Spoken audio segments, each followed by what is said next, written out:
खबर उत्तरकाशी से, जहां धराली हादसे से जुड़ी बड़ी खबर सामने आई है। धराली में सेना ने रेस्क्यू ऑपरेशन तेज कर दिया है। एडवांस पेनिट्रेटिंग रडार का भी सहारा लिया जा रहा है। हर्षिल में अर्थ सेंसर रडार का इस्तेमाल हो रहा है और अब तक कुल 1126 लोगों का रेस्क्यू हो गया है। बता दें कि उत्तरकाशी से धराली के लिए हेली सेवा भी लगातार जारी है। वहीं आईटीबीपी कैंपस मातली से हेली सर्विस की जा रही है। मौसम खुलते ही रेस्क्यू ऑपरेशन जारी है। तो देखिए, रेस्क्यू ऑपरेशन ने अब गति पकड़ ली है। उत्तरकाशी से आपको खबर बता रहे हैं, जहां धराली हादसे से जुड़ी ये बड़ी खबर। धराली में सेना ने रेस्क्यू ऑपरेशन तेज कर दिया है। बता दें कि एडवांस पेनिट्रेटिंग रडार का इस्तेमाल किया जा रहा है। वहीं हर्षिल में अर्थ सेंसर रडार का भी इस्तेमाल किया जा रहा है। और अब ये तस्वीरें आपकी टीवी स्क्रीन पर हम आपको दिखा रहे हैं। कुल 8 तस्वीरें देखिए कि उत्तरकाशी में किस तरह से रेस्क्यू किया जा रहा है। तो देखिए, रेस्क्यू की तस्वीरें, जिस तरह से आपदा आई थी, पूरा का पूरा गांव जो है वो मलबे में दब गया था। उसके बाद रेस्क्यू की तस्वीरें, कई लोगों के आंसू छलके हैं तो कई लोग खुश हो रहे हैं कि हम बचकर बाहर निकल पाए हैं। ये तस्वीरें दिखाती है कि आपदा किस तरह से आई, किस तरह से त्राहिमाम मच गया और अब लोग जो रेस्क्यू होकर बाहर आ रहे हैं वो कहीं ना कहीं भावुक हैं। और इसी खबर पर ज्यादा जानकारी के साथ हमारे संवाददाता अजित सिंह हमारे साथ जुड़ गए हैं। अजित, फिलहाल क्या स्थिति है और रेस्क्यू कार्य में अब कितनी तेजी आ पाई है?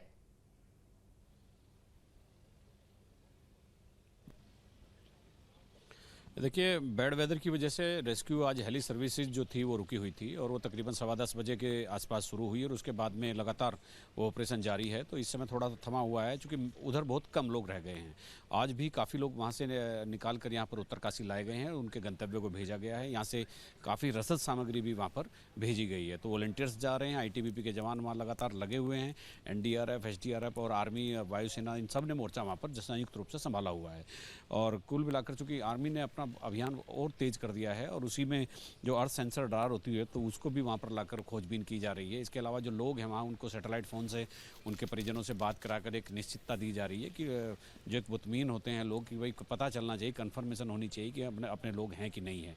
इसके अलावा बाकी वहाँ जो छोटे छोटे पुल बनाने का काम है वो भी लगातार शुरू हो गया है। गंगनानी पुल, जो बेली ब्रिज, जो पिछले कई दिनों की मशक्क़त के बाद हो सकता है आज शाम तक वो सुचारू हो जाए, वो भी ठीक है। और उधर आर्मी हर्षिल और थराली में, हर्षिल में आर्मी के लोअर कैंप में भी काफ़ी सघन एक अभियान चला हुआ है। अपने चूँकि 8-10 लोग आर्मी के भी मिसिंग बताए जा रहे हैं।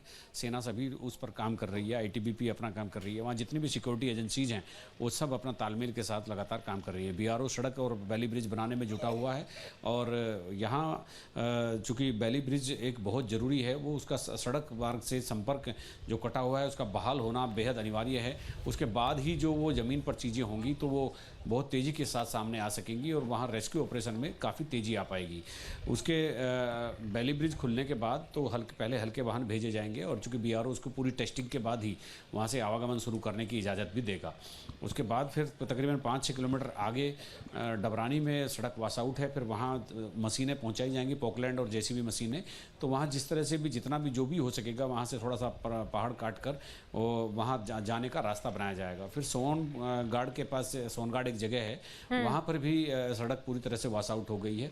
तो ये 2 जो पेच हैं हर्षिल तक पहुँचने के लिए, ये बेहद ही खतरनाक हैं और इन पर अभी तक कोई काम इसलिए नहीं हो पाया है क्योंकि इधर तो यहाँ पर गंगनानी में पुल टूट गया और उधर इस तरह की हैवी इक्विपमेंट बहुत कम है जो वहीं पर काम किए जा रहे हैं, जो काम में लगाए गए हैं रेस्क्यू के। तो जैसे ही ये गंगनानी पुल थ्रू होगा तो उसके बाद यहाँ से बड़ी मशीनें, यहाँ से बड़ी मशीनों के जाने का सिलसिला शुरू हो जाएगा, जिससे जो ये सड़कें हैं इनको ठीक किया जा सकेगा। अभी पूर्णतः ठीक तो इसको नहीं किया जा सकता, लेकिन एक सुचारू कर दिया जाएगा। जो हल्के वाहन हैं वो जाने लगेंगे। और अभी आप देखिए, फिर यहाँ मैं एक बार हेलीपैड पर आपको और दिखाता हूँ कि ये जो अपने हेलीकॉप्टर हैं इनमें लोग आ रहे हैं और यहाँ से रसद जा रही है।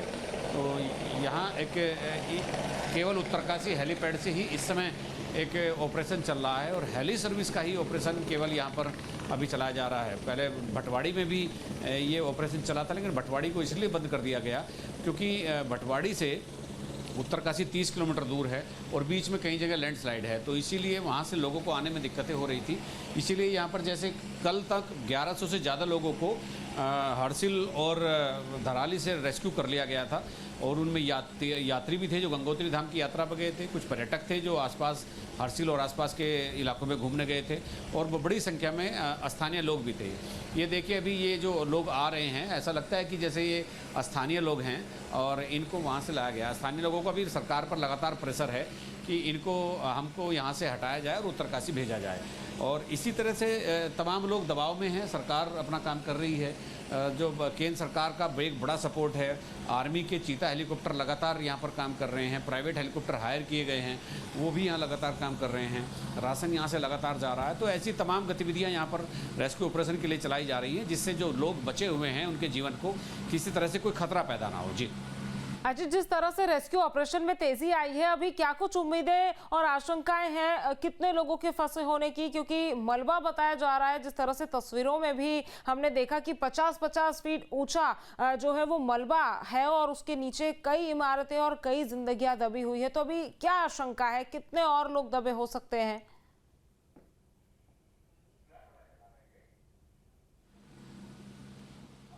देखिए, ये तो अभी कुछ कहना मुश्किल है, क्योंकि प्रशासन की तरफ से इस तरह का आंकड़ा जारी होगा, लेकिन अमूमन तौर पर 10-12 लोग लोकल हैं जो मिसिंग हैं, और 3-3 मंजिला इमारतें बिल्कुल मलबे में दब गई हैं। और जिस तरह से हमने विजुअल वहाँ से आए हैं, जो देखे हैं हमने, तो उस हिसाब से उस मलबे को हटाना इतना आसान नहीं जितना लोग समझ रहे हैं। हैवी मशीनें लगेंगी, उसमें महीनों लगेंगे, कई महीने लग जाएंगे उस मलबे को हटाते हटाते, और फिर नीचे जाकर क्या मिलेगा क्या नहीं मिलेगा इसका कहना बहुत मुश्किल बात है। और चूंकि जो मिसिंग है उनके मिसिंग की लिस्ट जो लोकल लोगों की है वो 10-12 लोगों की है।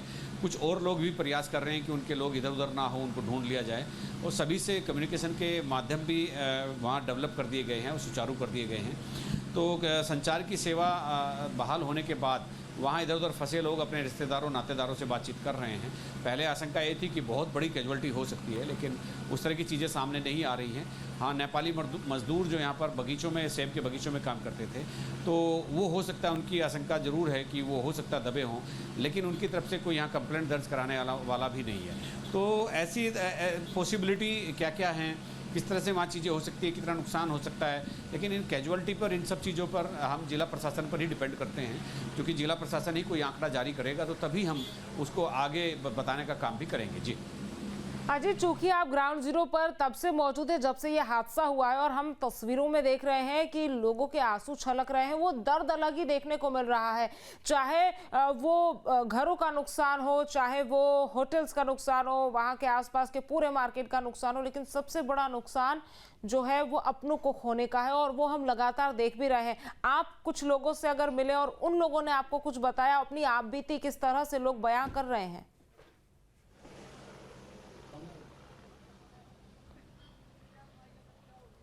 लोग जो हेलीकॉप्टर से रेस्क्यू करके यहाँ पर लाए जा रहे हैं, उन लोगों से बातचीत हुई, क्योंकि ज़्यादातर उनमें यात्री थे, तो यात्रियों को वहाँ पर पहुँचा, जहाँ से भी, जिस राज्य से भी यात्री आए थे उनको वहाँ पहुँचा दिया गया। आपने देखा होगा महाराष्ट्र के आपदा मंत्री गिरीश महाजन यहाँ 3 दिन तक डेरा डाले रहे, अपने लोगों को साथ लेकर चले गए हैं। इसी तरह से दूसरे राज्यों से भी एक कोऑर्डिनेशन बनाने की एक व्यवस्था यहाँ पर धामी सरकार ने की है। किस राज्य के कितने लोग हैं, ये भी सारी चीज़ें, आंकड़ा ये पूरी तरह से कंपाइल हो रखा है, और इन लोगों को जो जहाँ के भी रहने वाले थे, और इसी हेलीपैड से यहाँ जिनके पास अपने गाड़ियाँ नहीं थी, तो उनके लिए यहाँ पर रोडवेज बसें यहाँ पर लगाई गई थी, और यहाँ से उनको ऋषिकेश, देहरादून तक भेजा गया, ताकि वहाँ से वो आगे के लिए ट्रेन या हेली सर्विस या बसों से अपने घर जा सके। जी अजित, जिस तरह से हम लगातार देख रहे हैं कि रेस्क्यू ऑपरेशन में तेजी आई है, और आप बता रहे हैं कि जो पुल है वो भी कहीं ना कहीं अब सुचारू हो रहे हैं, लेकिन जिन मशीनरी का लगातार हम लोग जिक्र कर रहे हैं, उनको अगर वहां तक पहुंचाना है और सड़क मार्ग को भी खोलना है, तो मौसम अभी कितना साथ दे रहा है, और मौसम विभाग की तरफ से आने वाले दिनों के लिए क्या कुछ चेतावनी और क्या कुछ जानकारी साझा की गई है, ताकि जल्द से जल्द राहत बचाव में तेजी और लाई जा सके?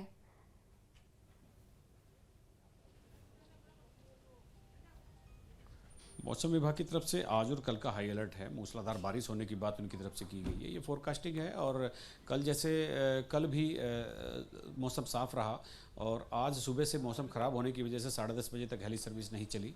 इसके बाद अब वैसे हाई अलर्ट तो है, फोरकास्टिंग भी है मौसम विभाग की, लेकिन इस समय जो स्थिति बनी हुई है वो धूप खिली है, मौसम खुला हुआ है और मौसम खुला होने के कारण सर्विसेज, ये हेली सर्विसेज ऑपरेट हो रही हैं। और लेकिन हाई अलर्ट है आज का भी और कल का भी। इसके बाद की स्थिति क्या बनेगी, चूँकि आज ऐसी कोई मूसलाधार बारिश यहाँ देखने को, पिछली रात जरूर थोड़ी बहुत बारिश हुई है, लेकिन आज दिन में इस तरह का मौसम देखने को नहीं मिला है। जी बिल्कुल अजय, तमाम जानकारी हम तक पहुंचाने के लिए आपका बहुत बहुत धन्यवाद। लगातार हम अपने दर्शकों को तस्वीरें दिखा रहे हैं कि किस तरह से रेस्क्यू ऑपरेशन में अब तेजी आ रही है और मौसम खुला हुआ है तो हेली सर्विसेज भी शुरू हो गई है। पर्यटकों को और स्थानीय लोगों को सुरक्षित स्थानों पर पहुंचाया जा रहा है। मलबे में जिस तरह से पूरा गाँव तबाही के बाद दबा हुआ है, उसके बाद पत्थरों में से और मलबे में से जिंदगियों की खोज लगातार जारी है और लगातार NDRF, SDRF और आर्मी, ITBP के जवान जो है वो लोगों को सुरक्षित बाहर निकालने में जुटे हुए हैं।